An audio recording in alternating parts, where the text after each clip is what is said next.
تورات کیا ہے؟ تورات ایک عبرانی لفظ ہے جس کا مطلب ہے ہدایت دینا۔ تورات سے مراد عبرانی بائبل پرانے عہد نامہ میں موسیٰ کی 5 کتابیں ہیں: پیدائش، خروج، احبار، گنتی اور استثنا۔ تورات تقریباً 1400 قبل مسیح میں لکھی گئی۔ روایتی طور پر تورات کو ایک طومار پر سوفر منشی کے ہاتھ سے لکھا جاتا ہے۔ اس قسم کی دستاویز کو سفر تورات کہا جاتا ہے۔ کتابی شکل میں تورات کی ایک جدید طباعت کو جوماش نمبر 5 کے عبرانی لفظ سے متعلق کہا جاتا ہے۔ تورات کی 5 کتابوں کی مختصر تفصیل یہ ہے۔ پیدائش کی کتاب۔ تورات کی یہ پہلی کتاب 50 ابواب پر مشتمل ہے اور تمام چیزوں کی تخلیق سے لے کر یوسف کی وفات اور تدفین کے وقت تک کا احاطہ کرتی ہے۔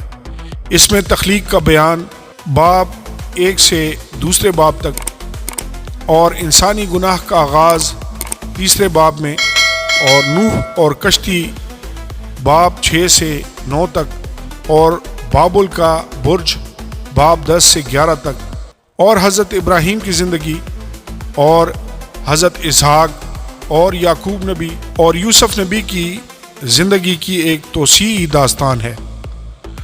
خروج کی کتاب۔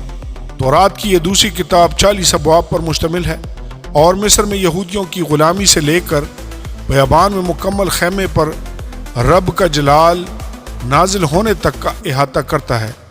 اس میں موسیٰ کی پیدائش، مصر کے فرعون، مصر سے یہودیوں کا اخراج، بحیرہ احمر کو عبور کرنا اور کوہ سینا پر موسیٰ کو شریعت دینا شامل ہے۔ احبار کی کتاب۔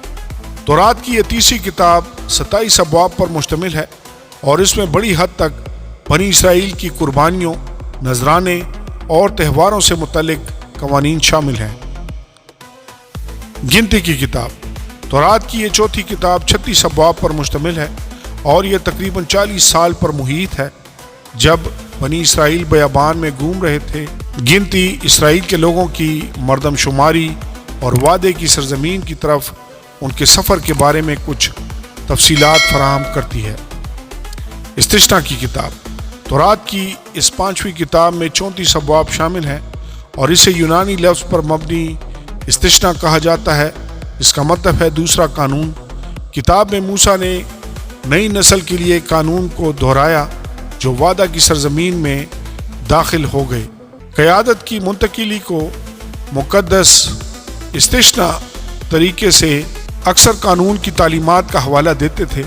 تورات کی تعلیمات کا اکثر استثنا 4 باب 6 سے 5 آیت کا حوالہ دیتے ہوئے خلاصہ کیا جاتا ہے، جسے شیما کہا جاتا ہے، یا کہنا: سنو اے اسرائیل، خداوند ہمارا خداوند ایک ہے۔ تو خداوند اپنے خدا سے اپنے سارے دل اور اپنی ساری جان اور اپنی ساری طاقت سے پیار کرنا۔ یسوع نے اسے پہلا اور سب سے بڑا حکم کہا۔ متی کی انجیل اس کا 36واں باب اور اس کی 22ویں سے 38ویں آیت تک۔